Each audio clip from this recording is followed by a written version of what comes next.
제 삶이 참 다행이다 라고 느꼈을 때가 언제냐면요, 복음을 듣고 복음이 믿어질 때, 즉 하나님이 약속하신 그 그리스도가 예수시구나, 그 예수가 바로 날 위해 죽으시고 날 위해 부활하셔서 지금도 임마누엘과 함께 하시는 참 하나님이시구나, 그 사실이 믿어질 때 참 다행이다. 전에는 그 다행이다라는 그 뜻을 어디에다가 생각을 했었냐면, 야, 저 북한에 태어나지 않고 남한에 태어난 거 참 다행이다. 뭐 그런 생각은 해봤었어요. 근데 복음을 듣고 와서, 야, 내 삶이 진짜 다행이다. 지옥 가야 될 인생이었는데요. 점쟁이가 점을 친 내용대로 33살의 요절의 팔자였던 내 인생이 그리스도의 복음 듣고 영원한 생명 얻고 하나님의 자녀가 되어져서 하나님과 함께하는, 하나님과 동행하는 전도자의 삶으로 사는 삶이 됐다는 거 참 다행이다. 너무 다행이죠. 만약 하나 이 축복, 이 은혜를 못 받았다면 저는 지금쯤 그냥 녹수자와 거반 같은 행세로 그냥 지냈을 겁니다. 잘 씻지 않지, 지저분하지, 뭐 정리정돈 잘 못하지. 그냥 사람들이 싫어하는 짓은 잘하니까요. 아마도 단체 생활에서 이탈해서 혼자 나는 자연인이라는 그 프로에 나오는 그 자연인처럼 혼자 그렇게 살았을 것 같아요. 다행이죠. 복음 듣고 그와 반대된 인생으로 살아가 사람을 살리고 복음을 전하고 생명을 살리는 일에 쓰임받는 인생이 됐던 건 정말 다행입니다. 이게 다 하나님의 은혜인 것 같아요. 너무 큰 은혜인 것 같습니다.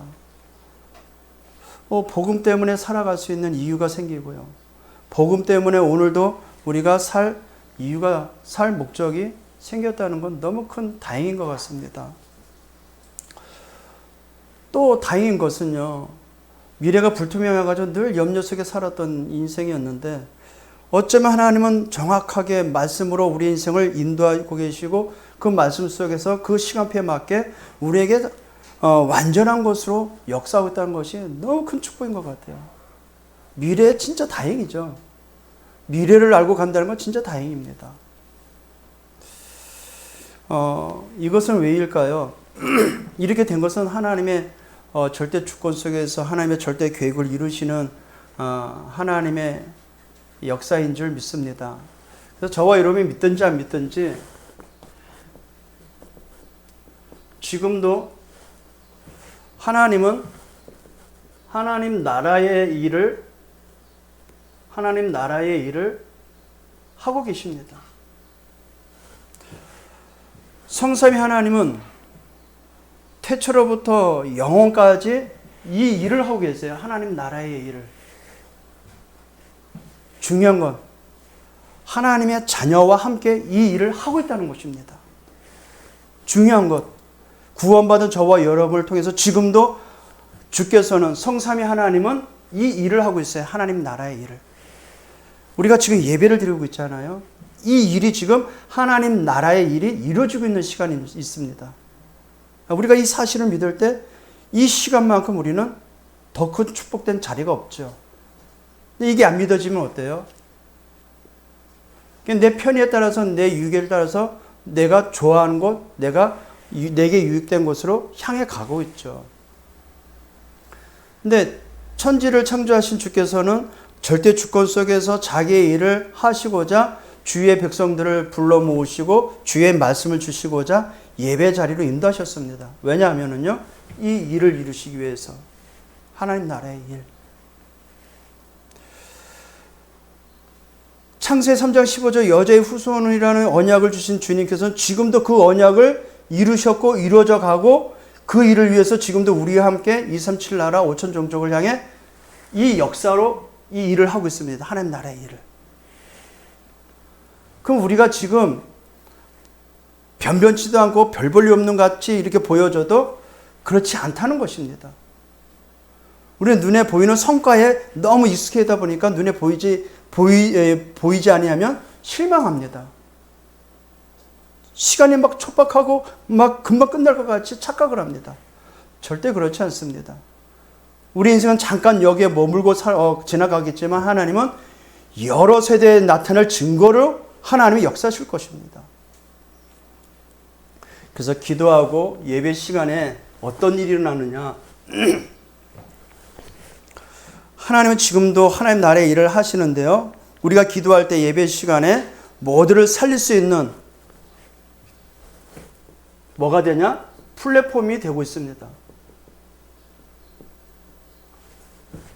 나를 통해서 하나님은 자기 일을 위해서 저와 여러분에게 역사로 모든 사람이 살아나는, 모든 사람을 살릴 수 있는 플랫폼과 같은 일을 하고 있습니다. 우리는 그렇게 만들어져 가고 있어요, 지금.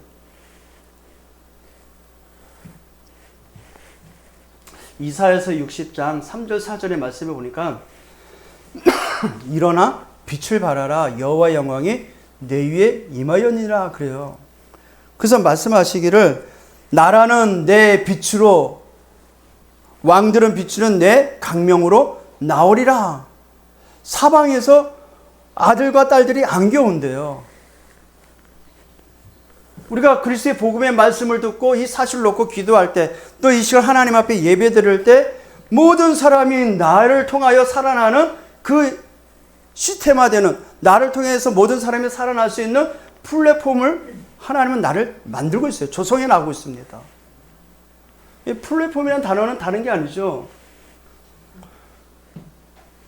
한 동네가 있는데 철도를 만들어 놓고 그 위에다가 그 동네에 들어갈 수 왕래할 수 있는 역을 만들어 놓으면 많은 사람이 오고 가고 지나가면서 동네에 왕래하는 데 있어서 빈번하게 되죠. 왕래가 되죠.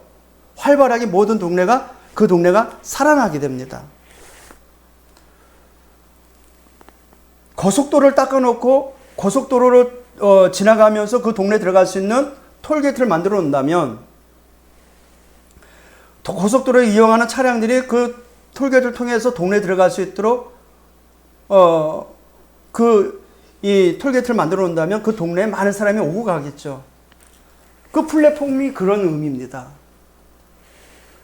그럼 나는 이 지역에 살고 있지만 하나님은 나를 통해서 이 지역에 수많은 사람이 오고 가고 모든 만남 속에서 살아나는 역사를 이루기 위해서 나에게 힘도 주시고 기능도 주시고 나에게 지혜도 주신다는 것이죠. 생명이 있기 때문에 나에게 생명을 주셔가지고. 그래서 지금도 하나님의 나라의 일을 저와 여러분을 통해서 이루시는데 기도 속에 예배 속에 있으면 플랫폼과 같이 하나님은 우리를 플랫폼으로 만들어 가고 계신다는 것입니다. 다행 아닙니까? 진짜 다행이에요, 이건. 나는 민폐를 끼치는 인생이었거든요. 별 볼 일이 없는 인생이었고 있어도 되고 없어도 되는 그런 인생. 누가 나를 알 수 없는 뭐가 잘난 것도 없기 때문에요. 근데 하나님은 모든 사람을 살릴 수 있는 플랫폼으로 만드셨다는 거예요. 예배 시간에 나를 그렇게 만들고 계신다. 너무 큰 축복이고 너무 큰 다행인 것 같습니다.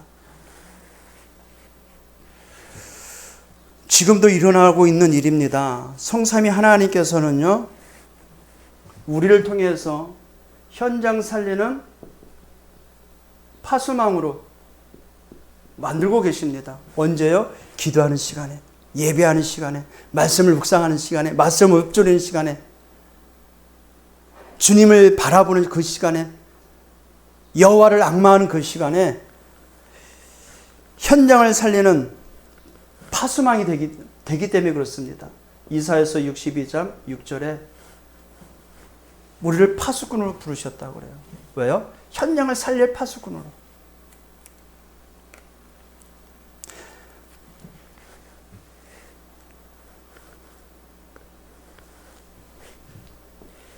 뿐만 아닙니다. 하나님과 소통할 수 있는, 하나님과 소통하는, 또 흩어진 제자들과 흩어진 성도들과 미래와 소통할 수 있는 안테나로 지금 우리를 만들고 계십니다. 안테나가 뭡니까? 높은 산에 보면 통신 기지국이 있어요. 그거는 모든 사람이 서로 소통할 수 있는 역할을 하시는, 소통할 수 있는 귀한 전파를 주고받을 수 있는 역할을 하는 게 안테나잖아요. 우리는 하나님과 이 땅에 이루어질, 하나님의 나라가 이 땅에 이루어지도록 하는 중간 역할은 안테나입니다. 안테나. 시공간 초월하는 하나님의 역사가 나를 통해서 현장에 들어가도록, 현장에서 역사하도록 우리를 안테나로 만드셨어요. 계시록 8장 3절에서 5절에 보니까 우리가 기도할 때 보이지 않는 천사들이, 하나님의 수종드는 천사들이 우리의 기도를 가져다가 하나님께로 가져가고요. 하나님께로부터 받은 응답을 가지고 천사가 갖고 옵니다. 보이지 않게 전파가 막 왔다 갔다 하듯이 천사가 그 일을 합니다. 그럼 우리는 뭐예요? 그와 같은 안테나. 그 안테나가 지금도 이 시간에 만들어지고 있음을 믿습니다. 예, 성삼위 하나님의 역사가 지금도 이 자리에 이루어지고 있다는 것입니다. 보좌의 축복이 지금 이 시간에 이루어지고 있는 것입니다. 237 나라 살리는 빛의 역사가 지금도 이 자리에 이루어지고 있는 것입니다. 이게 지금도 이루어지는 일이에요. 그러니까 하나님 나라의 일이 이루어지죠. 영원 전부터 영원까지 이루어질 하나님의 숨은 계획이 이 시간 말씀을 통해서 이루어지고 있는 것입니다. 그 이루어지는 일에 우리가 예배드리면서 하나님의 음성을 듣고 있는 것입니다. 그러니까 어때요? 이 성령의 역사가, 이 일을 통한 성령의 역사가 분명히 말씀하십니다. 마태복음 12장 28절에 성령의 힘입어 귀신이 쫓겨나는 것이면 하나님의 나라가 너희 안에 이미 임하였느니라 그래요. 예배드리는 이 시간에 성령의 역사로 말미암아 흑암 세력 무너지고 하나님의 나라가 이루어집니다. 여기에 수반되는 천사가 활동하고 있어요. 그러니까 이런 비밀을 가진 자가 현장 속에 만남이 되는 모든 사람을 살릴 수 있는 것입니다. 현장 속에서 이루어지는 문제 속에서 뭘 찾게 되겠어요? 답을 찾을 수 있는 것입니다. 하나님과 소통하고 하나님과 함께하니까. 하나님의 응답을 누리니까. 현장에 있는 문제 속에 답을 줄 수 있어요. 그것뿐만 아닙니다. 현장 속에 일어나는 수많은 갈등 속에 갱신을 찾을 수 있습니다. 현장 속에 찾아오는 수많은 위기 속에 하나님의 계획을 이루는 참 기회를 찾을 수 있습니다. 놀랍지 않습니까? 눈에 보이지 않아요, 지금. 하나님의 역사는 지금 안 보이지만 영적인 세계에서는 이와 같은 일을 하고 계십니다. 나를 플랫폼으로 만들고 계세요. 나를 파수망으로 만들고 계세요. 파수망이라는 것은 큰,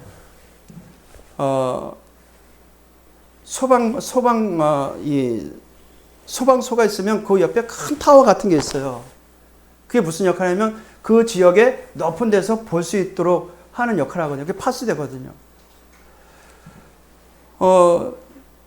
적대 나라와 적군과 막대했을 때 적군의 동태를 파악할 수 있도록 큰 높이의 타워를 세웁니다. 그게 파수대거든요. 그 파수대에 우리와 그 파수망의 역할을 하고 있는 것입니다. 그리고 우리 지금 이 시간에는 하나님의 역사로, 성삼위 하나님의 역사로 우리를 소통할 수 있는 안테나로 만들고 계십니다. 하나님의 역사가 나를 통해서 우리의 자녀들에게, 하나님과 소통하는 그 역사가, 소통하는 그 응답이 나를 통하여 저 현장에, 또 가야 될 미래 현장에 지금도 이 일을 이루어지고 있습니다. 이걸 가리켜서 하나님 나라의 일이다. 그런 가운데 오늘 마가복음 7장 1절에서 23절의 말씀을 저와 여러분이 읽고 있습니다.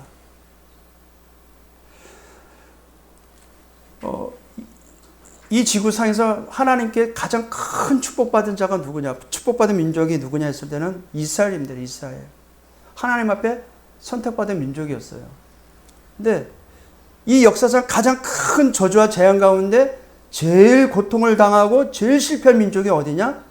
이스라엘 민족입니다. 왜 그랬을까요? 오늘 이제 단편전 예지만 유대인들은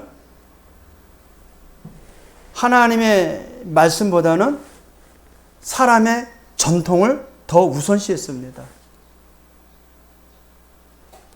그 이유를 오늘 이스라엘 역사 속에 특히 오늘 이 본문을 통해서 우리가 교훈을 찾아야 되겠습니다. 본문이 주는 교훈.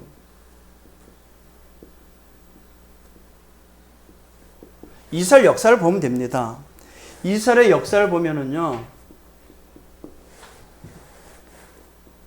애굽에 노예로 있었습니다. 그것도 수백 년간. 그리고 끊임없는 블레셋과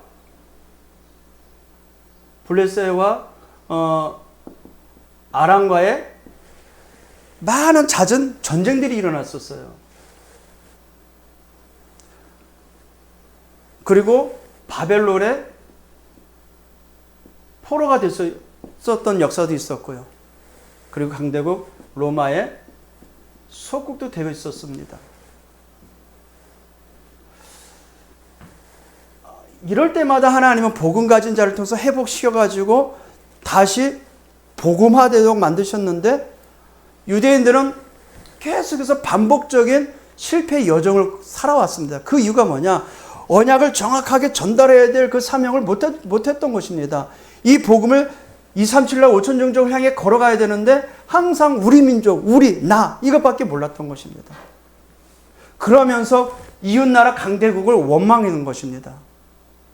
이것을 해결하는 방편으로 하나님 앞에 더 열심히 더 노력하며 자기 의를 나타내고자 많은 율법을 쪼개서 자기 중심으로 만들어버린 거예요. 인간 중심으로 만들어버린 거예요. 이유는 하나님의 영광을 위해서 율법을 고수했지만 그 율법을 지키려고 하는 이유는 이와 같은 자기들의 역사 속에 하나님께서 우리가 뭔가를 잘못해가지고 우리를 벌하셨기 때문에 우리는 더욱더 철저하게 그 율법을 지켜가지고 하나님 앞에 의롭다함을 얻어서 하나님 우리나라를 지키도록 하려는 한 방편으로 율법주의가 되어버렸던 것입니다. 그러니까 오늘 본문에 보세요. 7절에 바리새인과 또 서기관 중 몇이 예루살렘에 와서 예수께 모여들었다가 그의 제자 중 몇 사람이 부정한 손 곧 씻지 아니한 손으로 떡 먹는 것을 보았더라.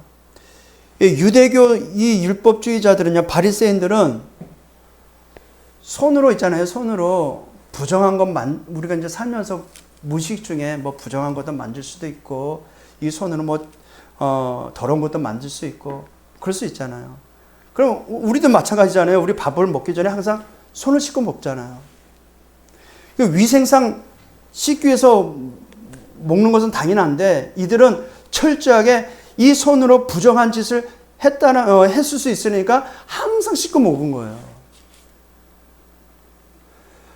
그것은 왜 그렇게 하냐면은 부정한 몸으로 부정한 이 정결법이거든요. 그 정결법에 의해서 씻지 않으면 하나님 앞에 질책을 받고 하나님 앞에 축복을 받지 못하고 저주를 받을까봐 계속해서 거기에 노예가 된 거예요. 지켜야 된다. 씻어야 된다. 근데 그런 체질 가진 바리새인들이 씻지 않고 손 씻지 않고 떡을 먹는 예수님의 제자들, 눈에 가시 같은 저 예수의 제자들, 어떻게 보면 꼬티를 잡아가지고 예수를 죽이려고 하는 저 바리새인들의 눈에는 제자들의 그 행동 하나하나가 어떻게 해요? 다 꺼리로 된 거예요. 잡을 꺼리가 되어버린 거예요. 그거를 잡고자 이제 예수님 앞에 물어본 거예요. 왜 당신 제자들은 손 씻지 않고 부정한 곧 씻지 않고 손으로 떡 먹는 것을 본 것을 이제 이야기한 것입니다. 3절 4절에는요. 바리새인들은 이제 어느 정도인지를 보여줍니다. 바리새인과 모든 유대인들은 장로들의 전통을 지키어 손을 잘 씻지 않고서는 음식을 먹지 아니하며 위생상 더러워서 먹지 않았다는 얘기가 아니라 하나님 앞에 정결하게 하기 위해서 열심히 씻었던 거예요. 또 시장에 돌아와서는 왜냐하면 이제 시장 통해서 이 사람 저 사람 이제 걸기작거리잖아요. 혹시 이걸 그런 거 봤습니까? 무당이 제가 저때 한번 전도하러 갔다가 무당이 이제 저하고 이제 이야기를 했었어요. 나랑 말 섞었다는 이유로 들어가더니 소금이죠, 소금을 갖고 나서 팍 뿌리는 거예요. 왜 뿌릴까요? 부정한 거 쫓는다고. 그와 같은 이제 형태는 다르지만 그런 의미에서 이 시장에서 이방인들도 만나고 부정한 것도 보고 뭐 부정한 이것을 이제 만질 수도 있고 당할 수도 있잖아요. 그래서 항상 이들은 들어와서 물을 뿌렸다는 것은 샤워했다는 거예요. 씻었다는 거예요. 정결케 하기 위해서. 이유는 뭐예요? 하나님 앞에 그 부정한 것으로 세우면은 저주받을까봐. 왜냐하면 역사 자체가 늘 고통의 연속이었으니까. 오죽하겠어요. 그러니까 뿌리지 않고서는 먹지 아니하고 그 외에도 이들의 이제 그 장로의 그 전통을 이야기하는 그 중에 이제 실예를 들어주는 것입니다. 그 외에도 여러 가지 지켜 오는 것이 있으니 장과 주발과 녹그릇을 씻음이어라. 이것은 이때 당시에는 장과 주발 녹그릇은 유대인이 만들기보다는 이방인 사람들이 만들어서 파는 경우가 많았거든요. 이방인들이 만들어 놓은 것을 샀을 때는 그것도 부정했기 때문에 씻는 거예요. 이유가 뭐라고요? 그 부정한 행위 때문에 하나님 앞에 저주받을까 봐. 본질을 놓쳐버리고 본질이 아닌 다른 것은 너무나도 혈안이 되어 있었던 것입니다. 그러니까 5절입니다. 이에 바리새인들과 서기관들이 예수께 묻되 어찌하여 당신의 제자들은 장로들의 전통을 준행하지 아니하고 부정한 손으로 떡을 먹나이까? 이 장로들의 전통을 벗어났기 때문에 저주받은 행동을 한 거예요. 그걸 이제 질책하고자 물어본 것입니다. 6절입니다. 이사야가 이르시되 이사야가 너희 외식하는 자에게 대하여 잘 예언하였도다. 기록하였으되 이 백성의 입술로는 나는 공경하되. 입은 나불거리면서도 마음은 내게서 멀었도다. 마음은 어디가 있어요? 콩밭에 가 있는 거예요. 세계 복음할 민족이고 하나님 앞에 선택받은 민족이며 이 언약 때문에 하나님의 축복한 민족은 언약을 전달해서 주님 재림하는 그날까지 세계 복음해야 될 민족으로 선택을 받았음에도 불구하고 그것은 내팽개치고 어떻게 하면 하나님 앞에 의롭다움을 얻고 어떻게 하면 하나님 앞에 축복을 받고 어떻게 하면 하나님의 축복을 가지고 우리를 침공했던 우리를 기lep했던 이웃나 저 사람 저 나라를 정복할까? 그런 식의 개념으로 신앙생활을 한 겁니다. 복음은 모두를 살리는 하나님의 유일한 답입니다. 근데 복음을 들으니까요, 사람들에 대해서 왜 저 사람 저럴까라는 것들이 이제는 그렇게 보이지가 그럴 수밖에 없구나. 궁일함이 더 들어요. 복음을 들으면 저렇게 될 수밖에 없는 그 이유를 아니까 오히려 궁일함과 그를 향한 하나님의 원하는 기도 제목을 찾고 그를 놓고 기도하게 되더라고요. 근데 유대인들은 그런 게 아니에요. 이방은 저주받아야 되는 민족, 저주받아야 될 대상자, 오직 하나님께 축복받을 우리 민족. 그렇게 구분되어서 신앙생활을 했던 것입니다. 그러니까 모든 행동거지 하나하나를 구분되어 가지고 정죄를 하는 것입니다. 보세요. 사람의 계명으로 7절입니다. 사람의 계명으로 교훈을 삼아 가르치니 나를 헛되이 경배하는도다 하였느니라. 너희가 하나님의 계명을 버리고 사람의 전통을 지키느니라. 분명히 말씀하잖아요. 하나님의 계명, 이 하나님의 그 축복의 말씀을 버리고, 그러니까 하나님의 모든 말씀은 현장을 향한 영혼 구원이거든요. 언약 성취에 대한 모든 말씀입니다. 근데 그걸 버리고 사람의 전통만 지키는 거예요. 외식이죠. 말 그대로 외식. 또 이르시되 너희가 너희 전통을 지키고 하나님의 계명을 잘 버리는도다. 그러면서 그 당시에 유행했던 그 고르반이라는 그 예를 듭니다. 모세는 내 부모를 공경하라 하였고 또 아버지나 어머니를 모욕하는 자는 죽임을 당하리라 하였거늘. 출애굽기 21장 17절 말씀이거든요. 우리가 잘 알고 십계명에서 나오는 말씀. 너희는 이르되 사람이 아버지에게나 어머니에게나 말하기를 내가 드려 유익하게 할 것이니 고르반 곧 하나님께 드림이 되었도다 하고 하기만 하면 그만이라 하고. 이건 무슨 말이냐면요, 자녀들의 입장에서 부모를 공경하고 부모를 모셔야 되는, 그거를 감당해야 되는데, 만약에 이제 어떤 가수원 농원이 있어요. 그러면 거기에서 나오는 수익의 일부는 하나님께 드리고, 그리고 거기에서 나오는 수익을 가지고 부모를 공경하고 부모를 공양하는 데 써야 되는데, 거기에 일부를 하나님 앞에 드렸다고 말하면 부모를 안 공경해도 되고 부모에게 양육하는 데, 공양을 하는 데 있어서 안 해도 된다는 겁니다. 왜냐? 이미 하나님께 드렸기 때문에. 고르반 했다고 하면은 거기에 대해서 나온 얼마의 이 수입을 부모한테 안 드려도 된다는 거예요. 왜냐? 이미 하나님께 드렸기 때문에. 그게 이제 이때 당시에 자행했었던 것입니다. 그걸 실태를 예수님이 말씀하시는 거예요. 너희는 이르되 사람이 아버지에게나 어머니에게 말하기를 내가 드려 유익하게 할 것이 고르반 곧 하나님께 드림이 되었다고 하기만 하면 그만이라 하고. 부모를 이제 안 섬기도 된다는 얘기예요. 어폐가 있잖아요. 하나님께 했는데 왜 부모에게는 안 해도 된다. 이게 말이 되는 이야기가 아니잖아요. 자기 아버지나 어머니에게 다시 아무것도 하여 드리기를 허락하지 아니하여 너희가 전한 전통으로 하나님 말씀을 펴하며 또 이 같은 일을 많이 행하느니라 하시고. 부정한 손으로 떠먹는 거나 니들이 하는 그 고르반이나 해가지고 부모를 섬기지 않는 일이나 공양하지 않는 일이나 뭐 별과 다를 게 있냐. 그러면서 이제 15절입니다. 무엇이든지 밖에서 사람에게 들어간 것은 능히 사람을 더럽게 하지 못하되. 그렇죠. 우리가 먹는 음식은 우리를 더럽게 못하잖아요. 나오는 것은 더러워요?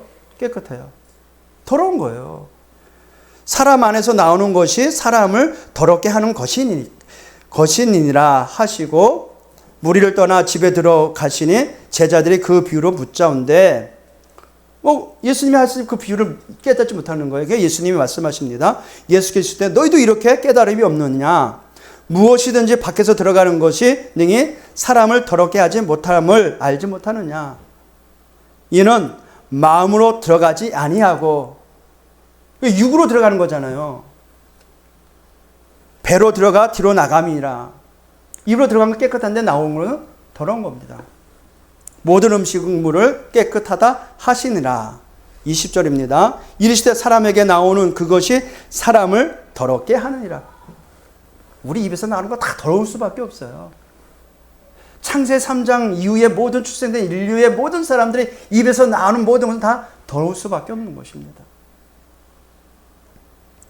속에서 곧 사람의 마음에서 나오는 것은 악한 생각. 우리가 나오는 모든 것은 악한 생각들밖에 없어요. 복음 밖에서 있는 모든 생각은 다 하나님 앞에 악한 생각밖에 없습니다.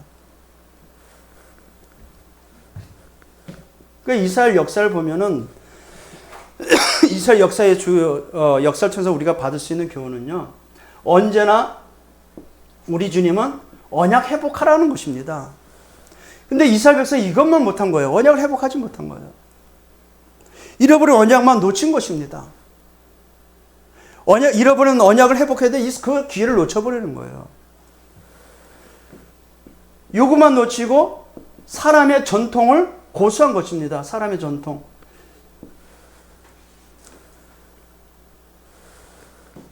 그러니까 오늘 말씀과 같이 그 결과가 악한 생각만 갖고 있는 것입니다. 보세요. 악한 생각이 뭔지 볼까요? 음란과 도둑질과 살인과 간음과 탐욕과 악독과 속임과 음탕과 질투와 비방과 교만과 우매함이니. 음란과 도둑질, 살인 다 누구를 위한 것입니까? 나를 위한 것이기 때문에 음란하게 하고, 나를 위한 것이기 때문에 도둑질하고 살인까지 합니다. 나를 위한 것이기 때문에. 모든 것은 다 나를 위한 생각 때문에 도둑질도 하고 살인도 하는 것입니다. 이런 원인이 있죠. 원인은 성경에만 말하고 있습니다. 창세기 3장 5절에서 6절에 잘 나와 있죠. 7절에도 있고요. 사단의 말을 듣고 보니까 선악과가 그렇게 보여요.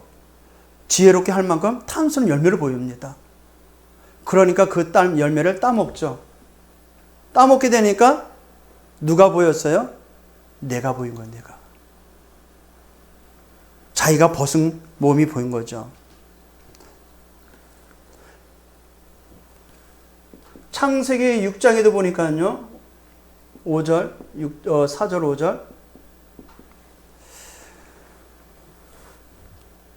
나만 보니까 나를 위해서 뭐가 필요해요? 세상 것이 필요한 거예요. 물질이 필요한 겁니다.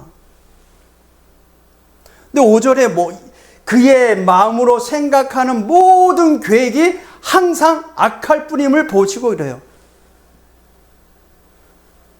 하나님을 떠난 인간의 모든 마음속에 생각하는 것은 생각으로 계획하는 모든 것은 악한 것밖에 없습니다. 창세기 11장 1절에서 8절에 나오는 내용과 같이 그러니까 어디 자 우리가 우리의 이름을 내고자 성을 쌓자. 돌을 대신하여 벽돌을 붓고 다 우리가 세상 방법대로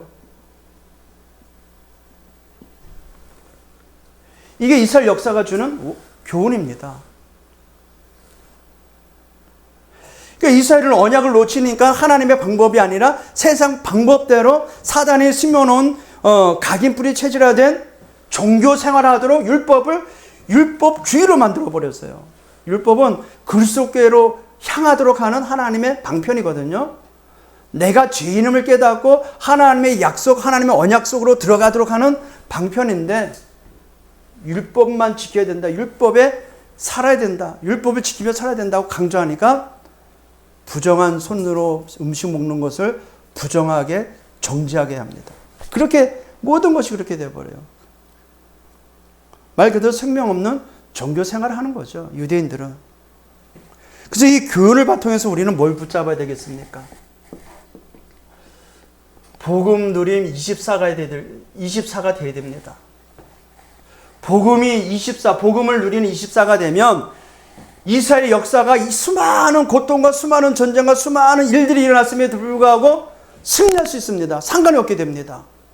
저는 지금도 간절한 바라는 게 있습니다. 물론 세계복음서 237나 5천전조 세계복음하지만요.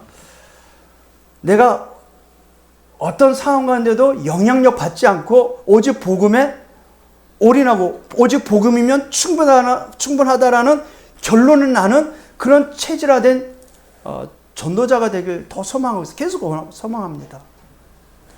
우리가 옆에서 막 이런 소리 저런 소리 막 귀 기울여지면서 같이 동화돼서 막 내 마음도 뭐 그렇게 되는 듯한 복음을 온데간데 없이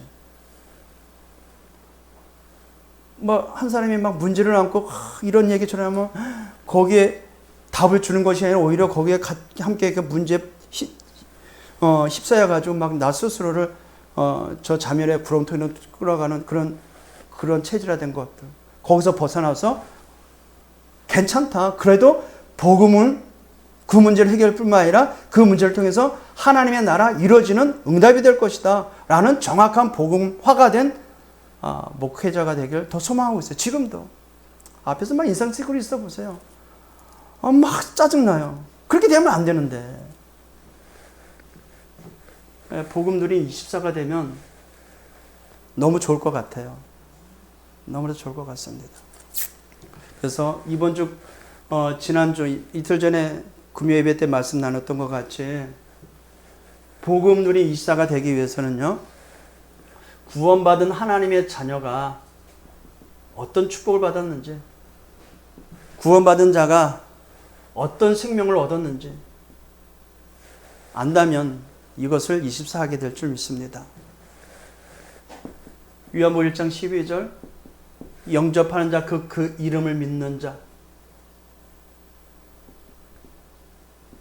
예수의 이름을 믿는 자 하나님의 자녀가 되는 권세 주셨대요. 권세 주셨습니다. 하나님의 자녀가 되는 순간부터 우리 안에 고린도전서 3장 16절 성령이 내주합니다. 그러니까 고린도전서 12장 3절 말씀과 같이 성령이 아니고선 예수를 주라 신하지 못하죠. 성령에 힘입어 저와 여러분은요, 로마서 8장 2절 말씀과 같이 죄와 사망의 법에서 생명의 성령의 법이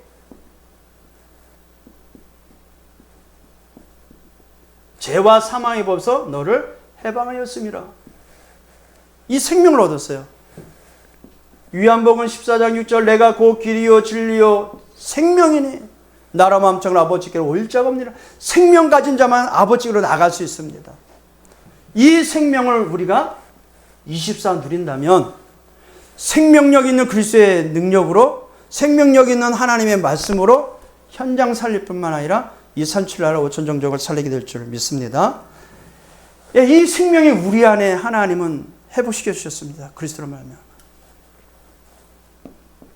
복음 누림 24가 되기 위해서는요, 뭘 알아야 되느냐? 구원받은 자가 받은 축복이 있습니다. 구원받은 자가 축복, 받은 자가 받은 축복. 어떤 축복을 받았을까요? 에베소 2장 1절 허물과 죄로 죽었던 너희를 살리셨도다. 그리스도와 함께 살리셨습니다. 다시 말해서 저와 여러분은 죄 때문에 저주받고 재앙 가운데 죽어야 됩니다. 원죄 때문에 우리는 일평생 죄의 종로를 타며 사단의 종로를 타다가 우상 숭배하다가 지옥 가야 됩니다.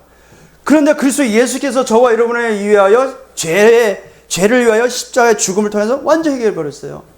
이 죄에서 해방된 줄 믿습니다. 이 축복이에요. 죄에서 해방받은 축복. 에베소서 2장 2절 공중 곳에 잡은 자를 따랐으니 사단의 종노릇에서 사단의 손에서 해방된 하나님의 자녀입니다. 이 축복을 누리시길 바랍니다. 에베소서 2장 6절 우리는 지옥을 가야 돼요. 지옥을 가도 지옥을 1000만 번 가도 할 말 없는 하나님 떠난 원죄에 가진 죄인입니다. 그런 우리를 구원하셨습니다. 그런 우리를 죄에서 해방시켜 주시고 지옥이 아닌 천국 백성을 만드셨어요. 우리는 지옥에서 해방된 하나님의 자녀입니다. 이 축복을 누리세요. 우리의 과거의 문제, 현재 문제, 미래 문제 해결받았습니다. 끝났어요. 저와 여러분 저주받을 요소, 이 땅에서 망할 근거 아예 없어져 버렸어요. 에베소 2장 7절 이는 오는 여러 세대의 증거를 나타내게 하심이라. 우리 인생을 가운데 하나님은 237나라 5천 종족을 향해 모든 사람을 살릴 수 있는 증거로 역사하십니다. 이걸 누리세요. 이걸. 이 축복을 누리시기를 주님으로 축복드립니다. 그러니까 영적 사실을 못 누린 이스라엘 백성은 눈에 보이는 사람의 전통을 통하여 하나님께로부터 축복을 받으려고 부단 일을 쓴 것입니다. 하나님은 이스라엘 백성, 이스라엘 역사 속에서 너희가 그렇게 수많은 역사 속에서 망하지 않았냐. 근데 하나님은 그 시대마다 복음 가지를 통해서 다시 회복하지 않았느냐. 그러면 그 주는 교훈을 통해서 언약을 회복해야 되는데 그 사단이 만드는 덫에 걸려가지고 언약을 놓쳐버리고 사람의 전통을 만들어가지고 지키려고 했던 것입니다. 신앙생활은 지키는 게 아닙니다. 믿으면 돼요. 믿으면 지켜집니다. 구원받은 자는 어떤 축복을 받았느냐? 하나님이 주신 특권이 있습니다. 이 사실을 누려야 돼요. 구원받은 자가 받은 생명과 구원받은 자가 받은 축복과 구원받은 자의 특권이 있습니다. 어떤 특권이 있느냐? 마태복음 16장 18절에서 19절에 잘 나와 있죠. 주는 그리스도시요 살아계신 하나님의 아들이십니다 라고 고백한 베드로에게 이 반석 위에 내 교회를 세우기 시작했다 그래요. 교회의 축복. 절대 망하지 않는 교회의 축복. 예배당은 무너질 수 있어요. 근데 구원받은 하나님의 자녀는 망하지 못합니다. 왜냐? 이 반석에 내 교회를 세우시겠다고 분명히 축복하셨기 때문에. 음부의 권세가 이기지 못하리라. 사단의 권세를 이기는 권세가 주어졌습니다. 사단의 권세를 이길 수 있는 특권이 주어졌어요. 그래서 예수 이름으로 귀신을 쫓아낼 수 있습니다. 마가복음 16장 15절에서 20절 말씀이죠. 귀신을 쫓아내며 내 이름으로 귀신을 쫓아낸다 그랬어요. 예수 이름으로. 그리고 천국 열쇠의 특권을 얻었어요. 천국 열쇠의 특권이 뭡니까? 기도 응답의 특권입니다. 천국 열쇠를 우리에게 주셨기 때문에 우리는 기도 응답의 특권을 부여받은 것입니다. 이걸 누리면 됩니다. 교회의 축복, 사단의 권세를 이길 수 있는 축복, 기도 응답의 축복, 특권이죠. 하나님께로 받은 특권입니다.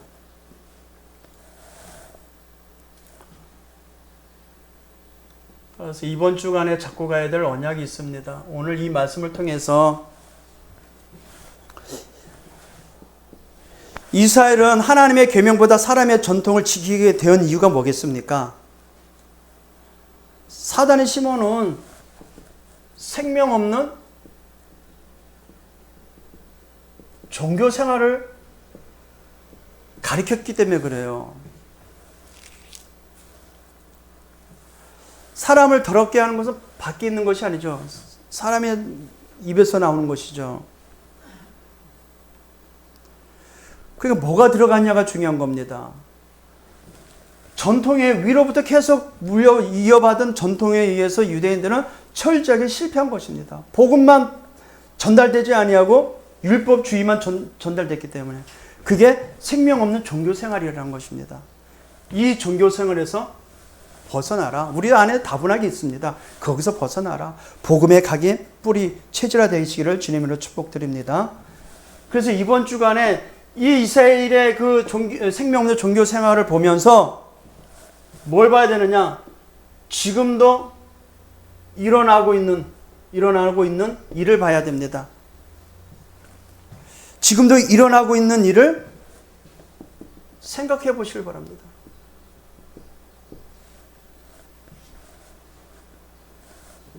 성삼위 하나님은 지금도 말씀으로 역사하고 계시고, 성삼위 하나님은 구원의 역사로